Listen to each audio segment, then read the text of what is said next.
तो जो भगवान का नाम निरंतर रटते उनमें दिव्य शक्ति जागृत हो जाती, जैसे दो लकड़ियों के बार बार घर्षण से अग्नि उत्पन्न हो जाती शक्ति। देखो ना, दो पत्थरों को आप रगड़िए तो उनमें चिंगारी पैदा हो जाएगी।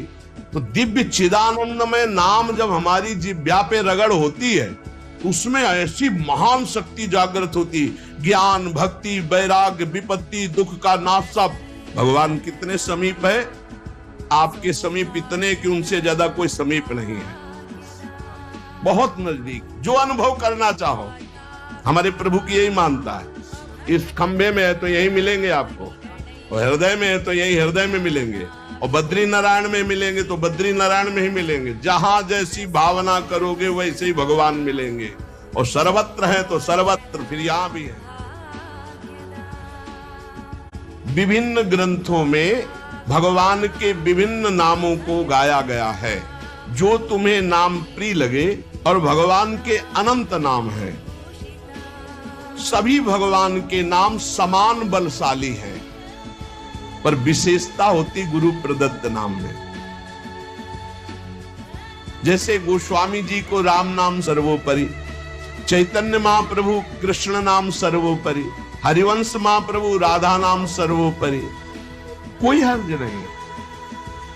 उसी एक परम तत्व के अनेकों नाम हैं, जिसको जो प्रिय लगे खूब पकड़ लो उस नाम को जोर से, बार बार उसे जपो। तो जो भगवान का नाम निरंतर रटते उनमें दिव्य शक्ति जागृत हो जाती, जैसे दो लकड़ियों के बार बार घर्षण से अग्नि उत्पन्न हो जाती शक्ति। देखो ना, दो पत्थरों को आप रगड़िए तो उनमें चिंगारी पैदा हो जाएगी। तो दिव्य चिदानंदमय नाम जब हमारी जिह्वा पे रगड़ होती है उसमें ऐसी महान शक्ति जागृत होती, ज्ञान, भक्ति, वैराग्य, विपत्ति, दुख का नाश सब।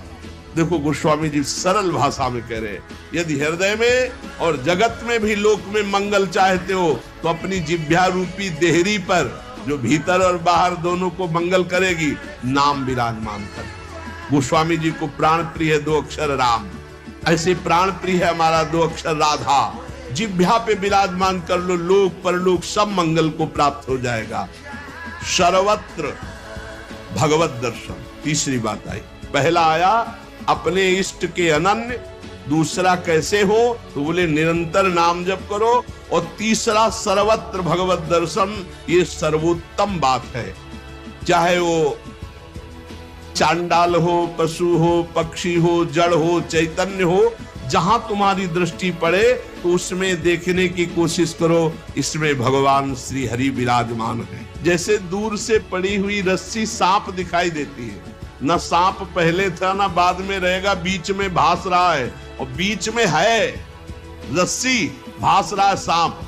ऐसे ही ये संसार पहले नहीं था, बाद में भी नहीं रहेगा, बीच में भास रहा है, और है श्री कृष्ण, है प्रभु, और भास रहा है संसार। ये झूठा भ्रम हो गया है, स्त्री है, पुरुष है, जड़ है, चैतन्य, एकमात्र भगवान बना हुआ है, जो सब में मुझको देखता है और मुझ में सबको देखता है। वो मेरे नेत्रों से कभी ओझल नहीं होगा, मैं उसके नेत्रों से कभी ओझल नहीं होगा। और एक श्लोक आता है कि मैं किसी में प्रवेश नहीं हूं, कोई मेरे में प्रवेश नहीं। वही यहां कह रहे हैं, नहीं आधार नहीं को हरि महा। अब क्या मतलब है इसका? बोले इसका मतलब है जैसे कहा जाए बर्फ में पानी नहीं है और पानी में बर्फ नहीं है, बात कैसी रहेगी? क्योंकि बर्फ ही पानी है, पानी ही बर्फ है, भेद ही नहीं है। तो कहा जाए बर्फ में पानी प्रवेश नहीं कर सकता और पानी में बर्फ प्रवेश नहीं कर सकती, उसकी अलग सत्ता नहीं, बर्फ ही पानी बनी हुई है, पानी ही बर्फ है, कोई अंतर नहीं। तो कह रहे कि नहीं आधार। बोले कैसी बात कर रहे हो? बोले इसलिए कह रहा हूं कि वही वही है, दूसरा कोई है नहीं। प्रभु किसी में प्रवेश नहीं करते, क्योंकि प्रभु ही है पहले से, तो किसमें प्रवेश करे?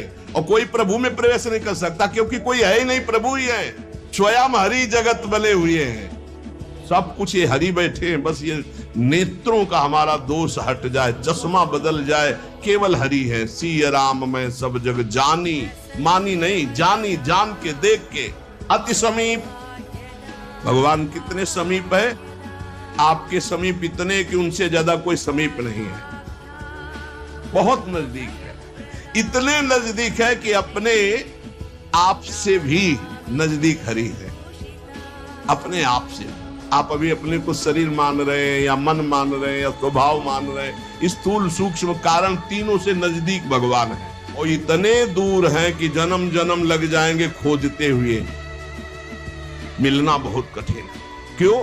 क्योंकि बाहर खोजने से नहीं मिलेंगे, अंदर डूबने से मिलते हैं। अंदर जो लौट कर डूब गया वो पा गया हीरा, और जो बाहर चाबी घर में खो गए हैं और बाहर जंगल में पूरा जीवन ढूंढो, मिलेंगे क्या? घर में लौटो, अंतर में आओ, बहिर्मुख बात छोड़ो, अंतर्मुख हो करके एक चरणदास चित्त मनंते से अकेले अंदर घुसो।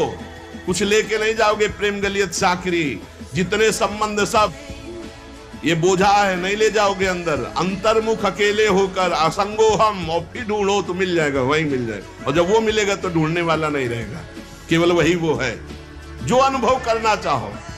हमारे प्रभु की यही मानता है, इस खंबे में है तो यही मिलेंगे आपको, और हृदय में है तो यही हृदय में मिलेंगे, और बद्री नारायण में मिलेंगे तो बद्री नारायण में ही मिलेंगे। जहां जैसी भावना करोगे वैसे ही भगवान मिलेंगे। और सर्वत्र है तो सर्वत्र फिर यहां भी है। कैसे भगवान समाये हुए हैं? जैसे दूध में घी। अब दूध में पूड़ी बनाओ, नहीं बन पाएंगे। अब प्रक्रिया है, दूध को दही जमाओ, दही का मंथन करो, मक्खन निकालो, मक्खन को सिराओ, घी आ गया। ऐसे ही गुरु प्रदत्त साधना के बिना ये दृष्टि नहीं प्राप्त हो सकती। सर्वत्र श्री भगवान है। भगवान कैसे समाये हुए? पय घृत, दूध में घी के समान। जैसे अग्नि और लकड़ी, लकड़ी में कहीं अग्नि है लेकिन घर्षण करो, अरण्य मंथन उसी को तो कहते हैं। लकड़ी के घर्षण से अग्नि पैदा हो जाती।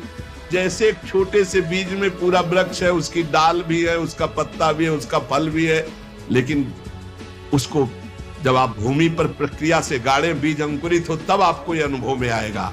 आनंद समुद्र भगवान ही सब रूपों में व्याप्त है।